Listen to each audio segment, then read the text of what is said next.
Imagine being a 20-year-old and suddenly become king. Not after years of preparation, not when you have time to figure things out, just 20 years old. With an entire kingdom looking at you, enemies are waiting for your mistakes, and a powerful father wants you to live up his dreams. That's where Alexander's story became interesting. Because he wasn't born as a legendary conqueror, growing up in a royal family where war, politics, power were part of everyday life, he started out as a young prince in Macedon. His father, Philip II, was a powerful king who built Macedon into a major power. Behind his sight, Alexander kept growing. But Alexander didn't seem interesting to stay there. He wanted to prove that he was capable of doing even more. With his courage, stubbornness, and determination, he wanted to show his capability even as a boy. Then came Aristotle. He would shape Alexander's life the way he thought for the rest of his life. Think, one of the greatest military leaders of ancient world as a young student sitting down to learn from history's greatest philosophers. And nobody can imagine what this combination leads to. Within a few years, Alexander would inherit his father's throne. He'd take an army across Asia to challenge most powerful empires of his time. He would win battles that seemed impossible, lost friends. He would make decisions that still divide historians today. And eventually reached the Indian subcontinent thousands of miles away from home where his story began. But before the battles, before the empire, before the name Alexander the Great became legendary, there was just Alexander, a young prince, a son trying to step out of his father's shadow, and a boy who had no idea just how far his ambition would take him. Come, join us to know the entire story of the greatest general in history, Alexander the Great.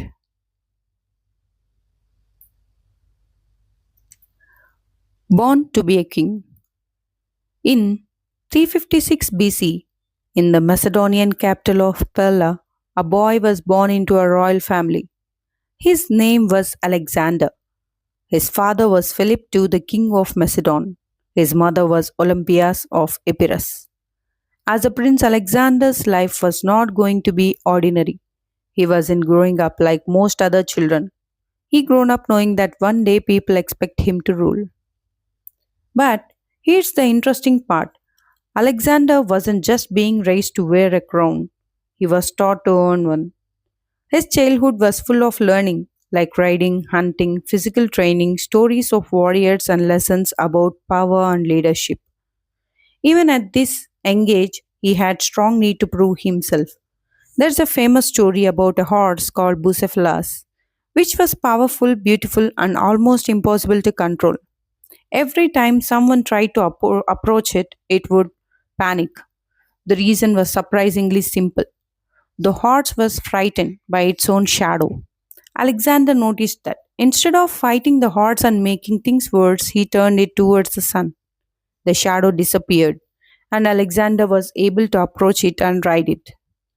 Whether every detail of that story happened or not, as writers described, which is hard to know, but the strong and the untold story survived for no reason. It gives us a glimpse of how people remembered Alexander as a boy.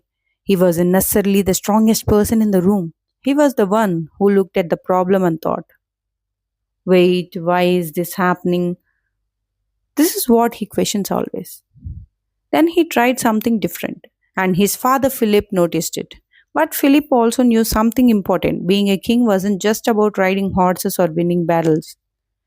If Alexander was going to rule one day, he needed to learn how to think. He needed to understand people, politics, history, literature, and the world beyond Macedon. That education would eventually bring one of the most famous teachers of the ancient world into Alexander's life, Aristotle. For a young Alexander, that would have been a huge shift. One moment, you are a prince learning how to rule, then you are sitting with a philosopher, being pushed to question things, understand ideas, and look at the world in a completely different way. And maybe that's where Alexander's ambitions really started to grow. Because being the son of Philip wasn't going to be enough for him. He wanted his own name. He wanted his own victories, and eventually, he would want something much bigger than anyone around him could have imagined. But before Alexander could conquer kingdoms, he had to learn how to rule one. And before he became a conqueror, he was still just a young prince trying to figure out exactly who he was. The teacher who shaped his mind. When Alexander was still a teenager, his father made a decision that would shape the rest of his life. Philip knew that if Alexander was going to rule Macedon one day, learning how to fight wouldn't be enough. He needed to learn how to think. So Alexander was sent to Mysa, where he studied alongside other sons of Macedonian nobles, and his teacher was someone whose name would become almost as famous as his own, Aristotle. Aristotle wasn't teaching Alexander how to become a warrior, he was teaching him to understand the world. They studied philosophy, logic, medicine, morals, religion, and art. These weren't just lessons to memorize and forget. They gave Alexander a different way of looking at things. Instead of simply accepting an idea because someone told him it was true, he was encouraged to question it, think about it, and understand the reasons behind it. And Aristotle loves to learn. He was enthusiastic. He is interested in stories of legends, particularly Homer's Iliad. Aristotle gave him an annotated copy of the poem, and Alexander reportedly carried it with him later during his military campaigns. Years later, when Alexander was marching with an army across unfamiliar lands surrounded by soldiers, weapons, and maps, he still carried the book which is connected to him a lot. And maybe that's important when we try to understand Alexander. He wasn't interested in strength alone, he wanted knowledge too. He wanted to know the world, how people thought, how different soldiers lived, and what makes a great leader. But there was another side to him. Alexander was very ambitious. His father, Philip, was probably the most important role model in his entire life. Alexander watched him campaign almost every year, fighting battles, winning victories, and continuing even after suffering serious wounds. For a son watching all of that, it wouldn't have been hard not to compare himself with his father, and Alexander did it. He didn't want to spend his whole life being known as Philip's son. He wanted achievements of his own. There are accounts suggesting that he worried his father would have leave him with nothing great left to accomplish. His mother Olympias also encouraged his ambitions and helped convince him that he was meant for something extraordinary. That ambition couldn't make Alexander difficult. He could be stubborn, he could lose his temper, he could act impulsively, but he also had another side that people sometimes overlook. He could be thoughtful, logical, and calculating. He loved the philosophy and had a strong desire to learn. Alexander was being pulled into two directions at once, interestingly. One side of him was being trained to become a warrior, a commander, and eventually a king. And the other side was being taught to read, question, and understand. Aristotle gave him knowledge, Philip gave him an example of power. Alexander took both the lessons with him. By the age of 16, his education under Aristotle had ended, but Alexander's education in leadership was just beginning. While Philip was away campaigning against Thracians, the 16-year-old Alexander was left in charge as regent and heir. When the Mede rebelled, Alexander responded quickly, drove them from their territory, and founded a city that was named as Alexandropolis. He was still incredibly young, but now people were beginning to see that this wasn't just a prince being prepared from some distant future. Alexander was already stepping into his father's world. The classroom was over, the real test was about to begin. The crown he never expected to wear so soon. Alexander's relationship with his father wasn't always easy. For years, Philip had been the person Alexander admired the most. But he was also the man Alexander was constantly trying to measure himself against. Then, in 338 BC, something happened that made Alexander's position inside the royal family much less certain. Philip married Cleopatra Eurydice, a young Macedonian woman connected to one of his powerful generals, Attalus. Suddenly, there was a possibility that Philip could have another son would be considered as heir, challenging Alexander's position. The tension finally exploded at the wedding banquet. According to the ancient source, Attalus publicly prayed that Philip and Cleopatra would have a legitimate heir. Alexander took the remark as an insult. He reacted quickly and angrily, and the argument quickly became a confrontation between the father and son. Philip, also furious, tried to move towards Alexander but stumbled and fell. Alexander's response was bitter and personal. He mocked the man who was supposedly preparing to lead an invasion of Asia, pointing out that Philip couldn't even cross the room without falling. In that heated argument, the relationship between Alexander and his father weakened. In 337 BC, Alexander left Macedon with his mother Olympias. For a young prince who had spent his entire childhood preparing to inherit the throne, being away from his father's kingdom was a strange position to find himself in. But the separation didn't last forever. A family friend, Demaratus, helped reunited father and son back together, and Alexander returned to Macedon after about 6 months. And then, when things are settling down, his life changed again. Philip was preparing for a campaign against Persia with years of planning. An army had already been sent into Anatolia to prepare the way. Macedonia was about to enter a new chapter, and Alexander was supported to be a part of it.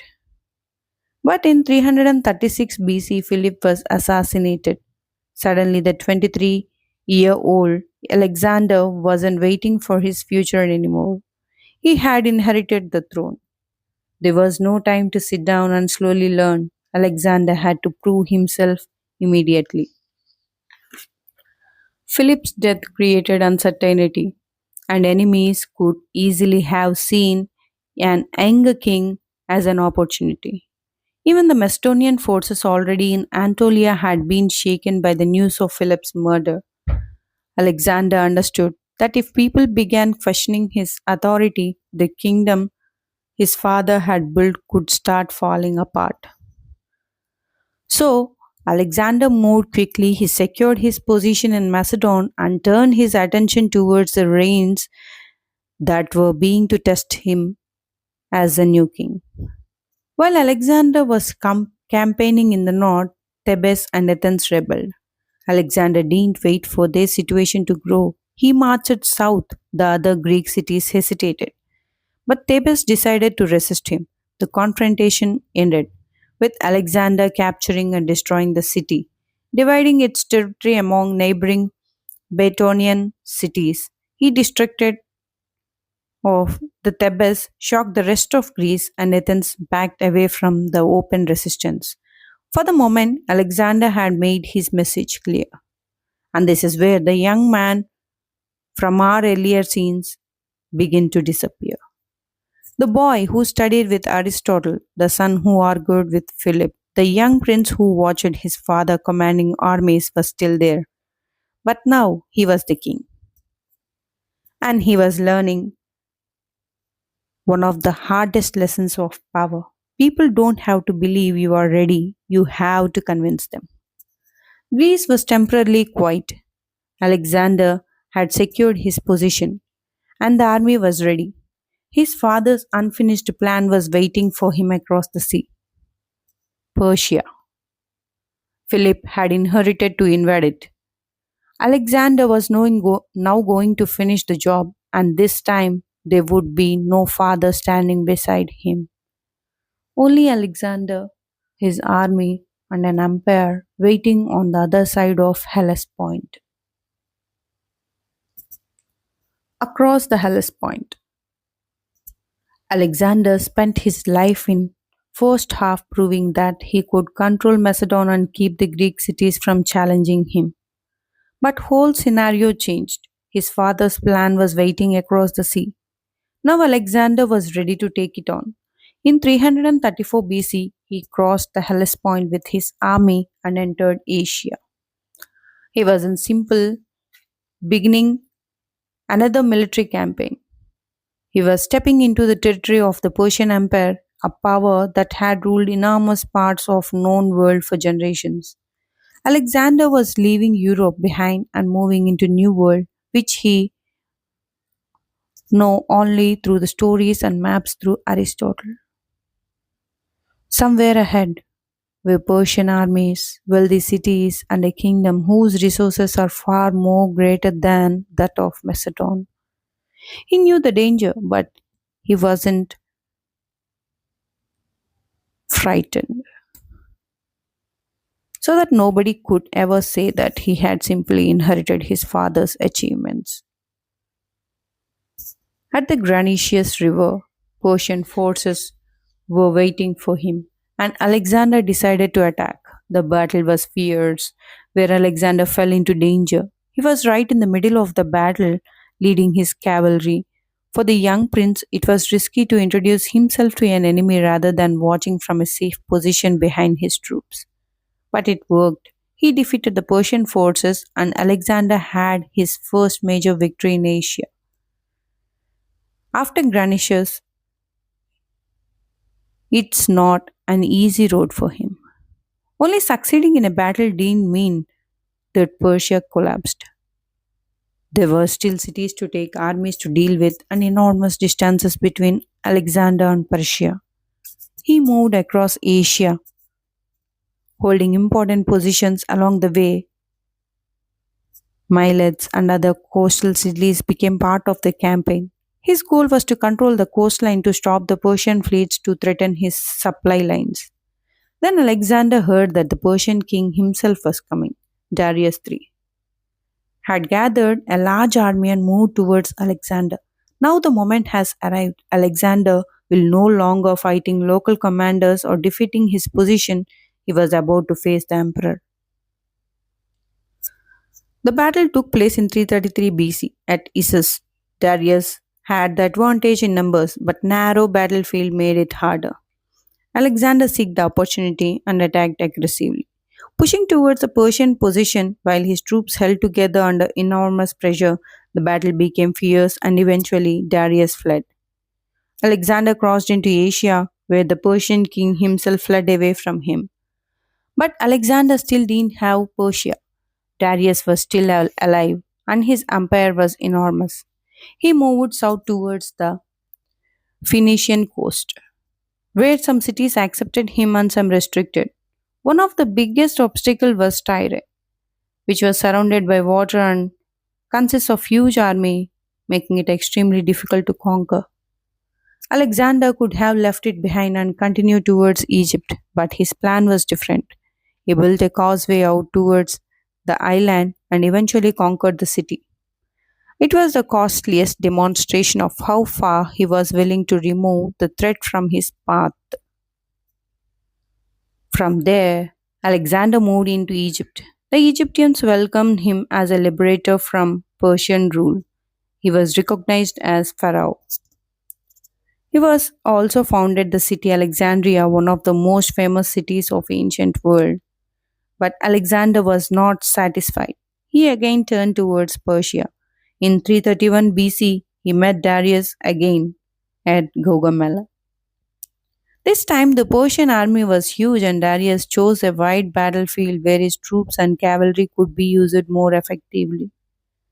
Alexander's army on the other side was smaller, but he spent years learning how to keep his forces together under pressure, how to read the battlefield. The battle was brutal. Alexander created an opening, drove towards Darius, and once again forced the Persian king to flee.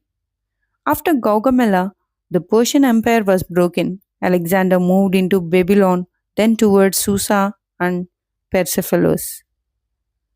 taking some of the greatest cities of Persian world. And now something had changed. Alexander wasn't simply invading Persia anymore. He became the ruler. The young king who crossed the Hellespont with an army was now standing inside the empire he had once only dreamed of defeating. But victory raised a new question. What do you do after you have defeated the greatest empire you know? For Alexander, the answer was simple. He looked east. Persia was behind him, but the path ahead led into lands he had never seen. And that road would take him far beyond the Persian Empire into the Central Asia, where the war would become much harder than anything he had faced before. The war that wouldn't end.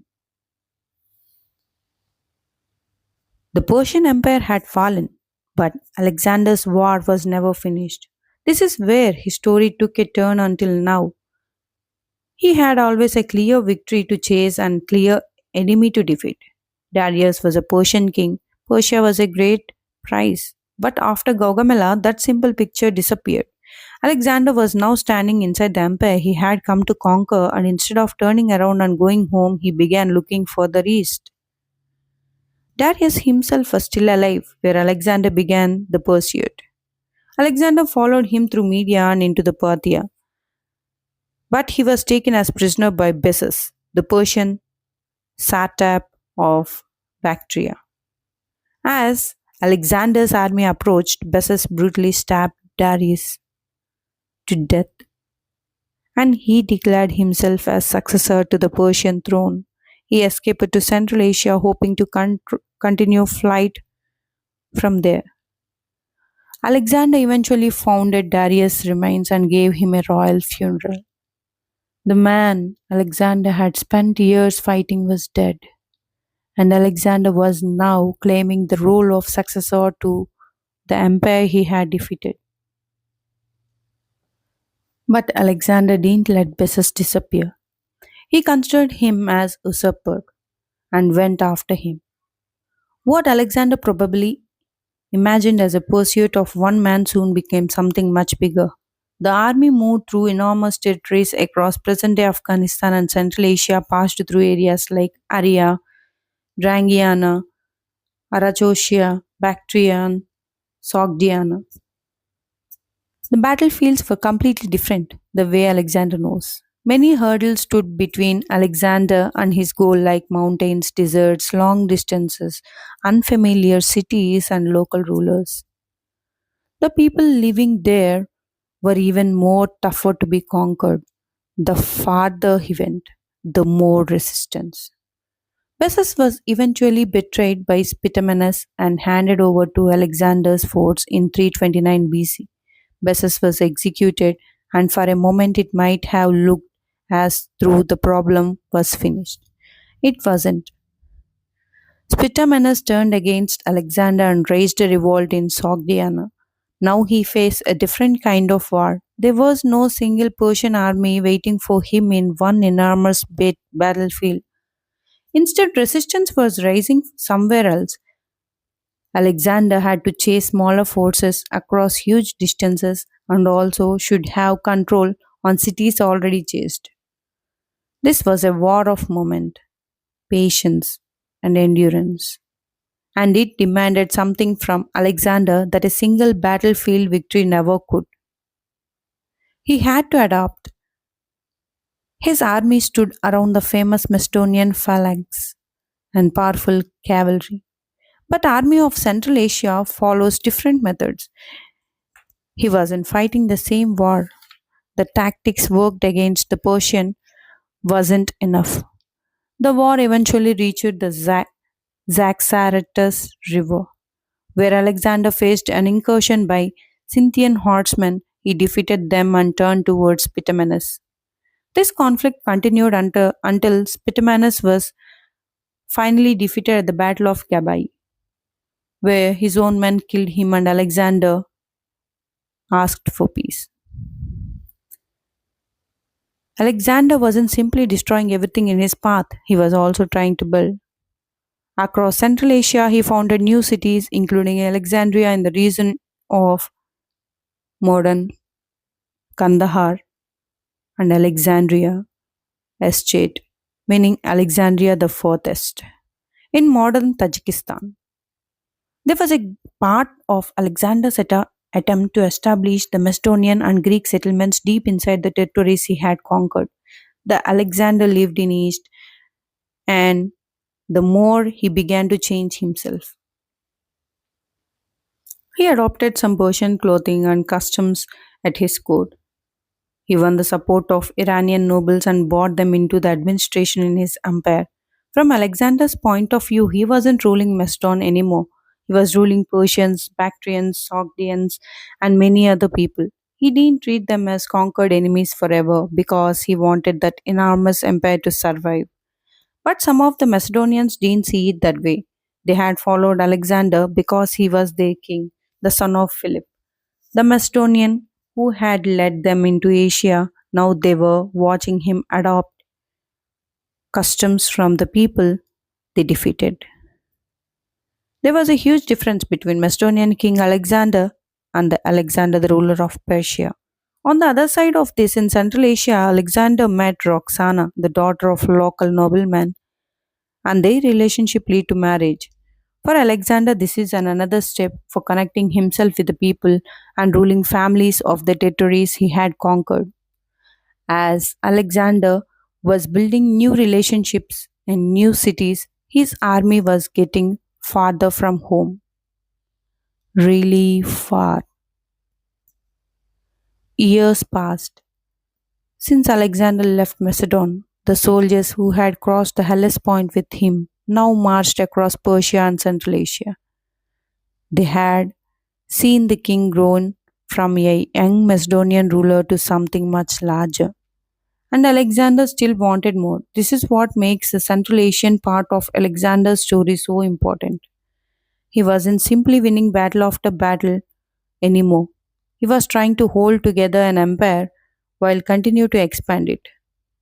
He had to fight enemies, negotiate with local rulers, establish settlements, and find a way to bring different cultures into one political system.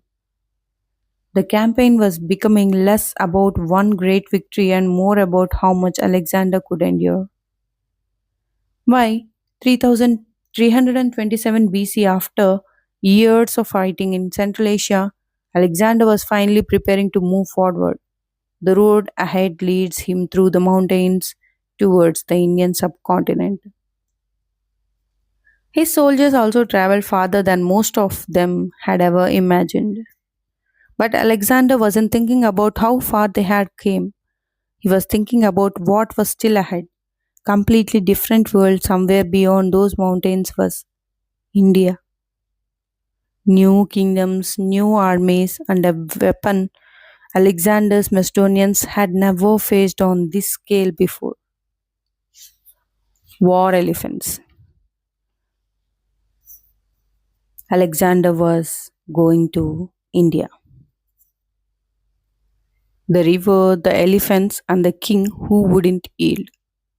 In 326 BC, Alexander moved towards the Indian subcontinent. By the time he reached India, he was no longer the young king who had crossed the Hellespont with someone and something to prove.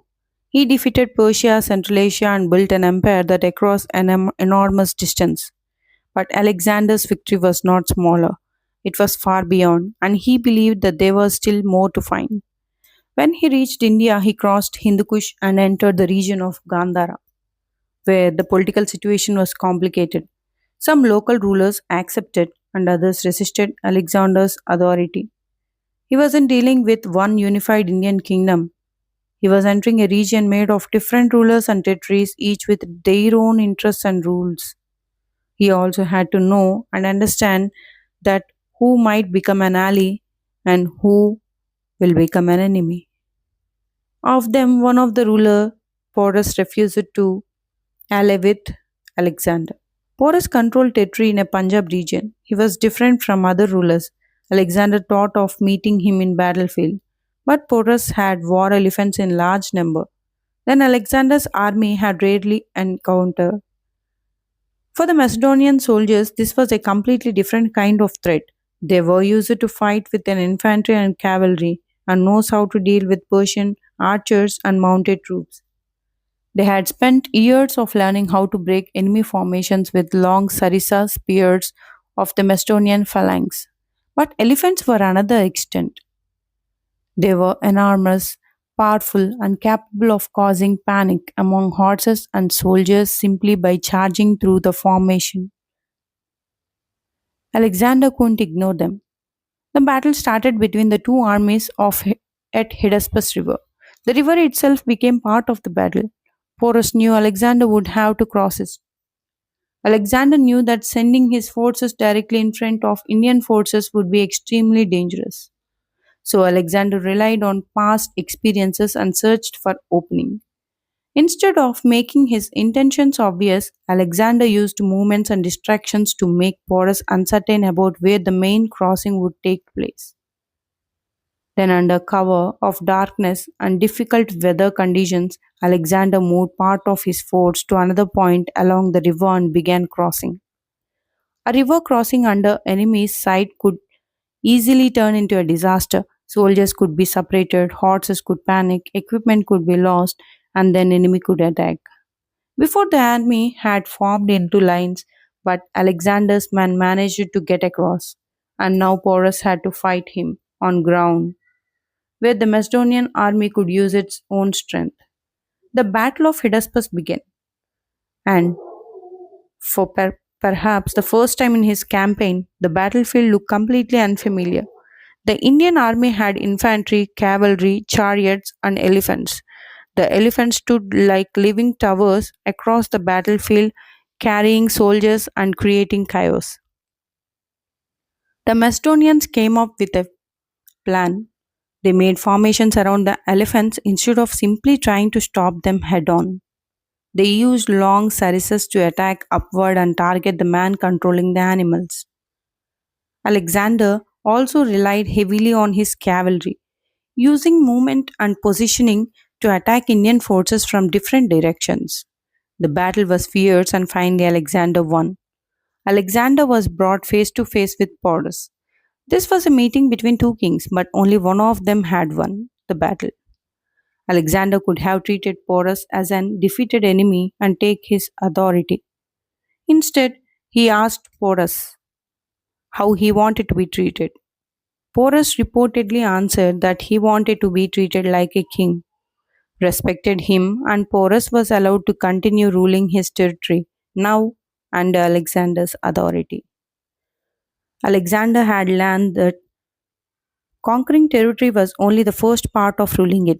If he removed every local ruler and tried to govern every place directly, his empire would become almost impossible to manage. Keeping Porus in power gave Alexander a local ruler to govern, but the victory came with another cost. Alexander's army had been marching for years. The soldier had crossed enormous distances, fought major battles, survived harsh conditions, and watched thousands of their companions disappear along the way. They had followed Alexander because they believe in him, they fear in him, they wanted rewards of conquest. Now Alexander wanted to continue, then the army told no. Alexander had heard stories about what lay farther east. There were more kingdoms, more rivers, more territories. To him, the journey wasn't finished. He had spent his entire life believing there was always something beyond the next horizon. But the soldiers didn't see it that way. They were tired. They wanted to go home. Alexander tried to persuade them to continue, but the army would not move farther east. The Bias River became the easternmost point reached by Alexander's army. Eventually, he had no choice but to turn back. For years, he had been the man who decided where the army should go next. He told them to cross mountains. He commanded them to attack armies that were larger than their own. He had led them across deserts and rivers. Alexander had reached the edge of what his army was willing to endure. He could conquer kingdoms, he could defeat rival kings, he could cross rivers under enemy attack, but he couldn't make exhausted men keep marching forever. So the army turned around. The journey back would be difficult, and Alexander still had an enormous empire to manage. But something had changed. His conquest had reached its practical limit, not because Alexander had suddenly lost his ambition, but because of the man carrying that ambition could go no farther. And as Alexander began the journey west, he was heading back towards Babylon. He had conquered Persia, he had fought through Central Asia, he had reached India. But the great question in his life was now waiting for him. Could he hold together everything he had conquered? Because conquering an empire was one thing, ruling it was going to be something else entirely different. The long road home. The decision at the Bears River changed everything. Alexander had spent years convincing his soldiers to follow him farther and farther east. But now they had reached their limit. He wanted to continue towards the land beyond India, but the army refused. They had crossed mountains, deserts, and rivers, and survived many battles and watched friends die along the way. They had followed Alexander from Macedon to the edge of the world, and now they wanted to go home. For a man who had built his reputation on never turning away from a challenge, being forced to stop by his own soldiers must have been difficult. He had always been the one pointing towards the next destination. Now, men around him telling that there would be no next destination. The campaign had gone far enough. Eventually, Alexander understood that there was no point in forcing the army that had already decided to head back. He ordered the return journey to begin. But going home in the same route was not going to be simple. Alexander divided his troops and sent part of his army down the Indus River, while other troops took different routes. His fleet also became an important part of the journey. His return journey helped him understand and connect the enormous territories he had conquered. But it quickly became one of the hardest periods of entire expedition. The army now had to cross some of the hardest paths Alexander had ever encountered. There was extreme heat, limited water, difficult roads, and long stretches where food was hard to find. The men who had survived years of warfare were now being tested by the environment itself. There were no great enemies to defeat, only distance, exhaustion, and unforgiving landscape. And this is an important part of Alexander's story because it shows the cost of conquest. From a distance, empires look good. Maps can show the vast territories under single ruler, and historians can list the battles Alexander won. But behind every victory were thousands of ordinary soldiers who had to march those directions and distance, carrying weapons, survive wounds, find food, and keep moving when they were already exhausted.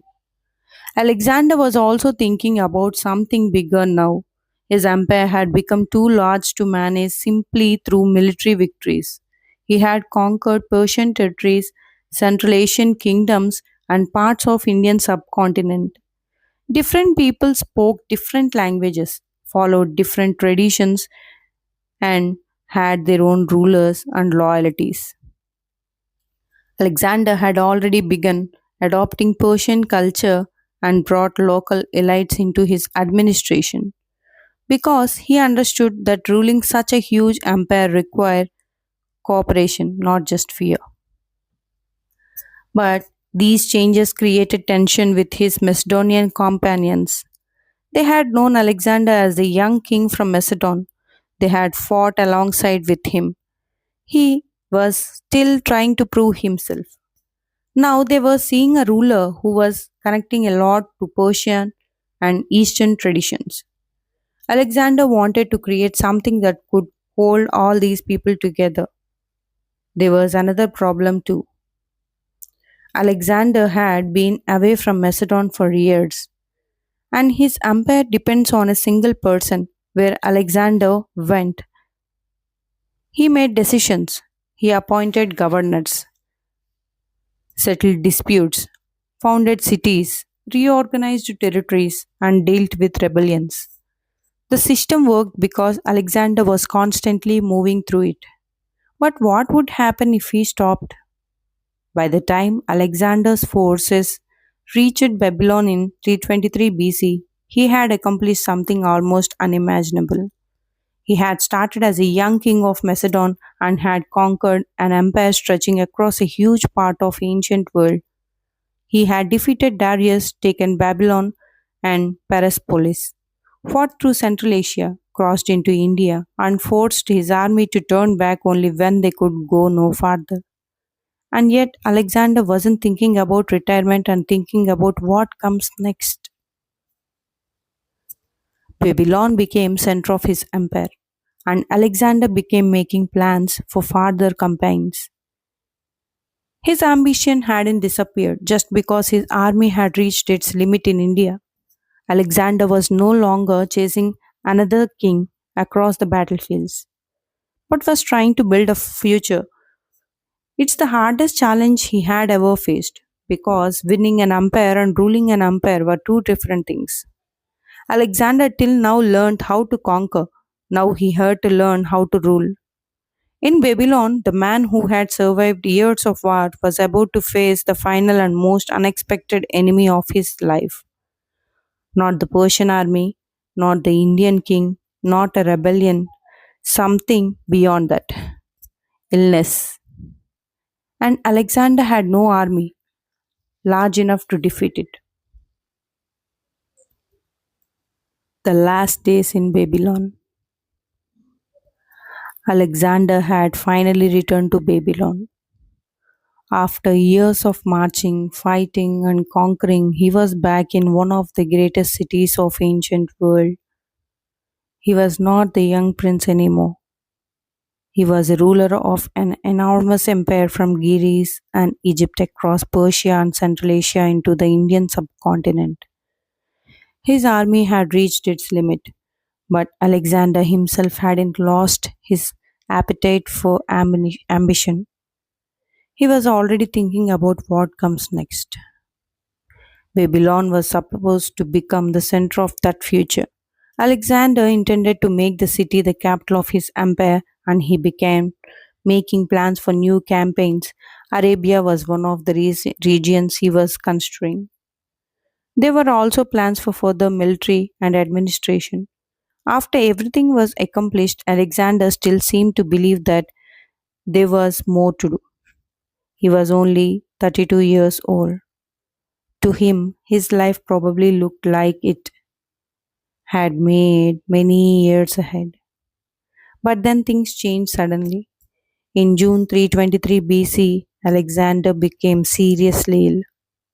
At first, there was no reason for everyone to believe that this was the end. Alexander had been wounded before, he had survived battles where his life was in immediate danger. His soldiers had seen him recover from injuries that could have killed an ordinary man. So perhaps at the beginning they expected him to recover again. But this illness was different. His condition worsened even more. Alexander remained in Babylon while his commanders and companions reached and gathered around him. The man who had spent years giving orders was now lying helpless, unable to lead his army or control what was happening around him. According to the historical accounts, his condition became so serious that his soldiers were eventually allowed to come near him and pass through his room, seeing their king for what would be the last time. Thousands of soldiers had followed this man across the ancient world.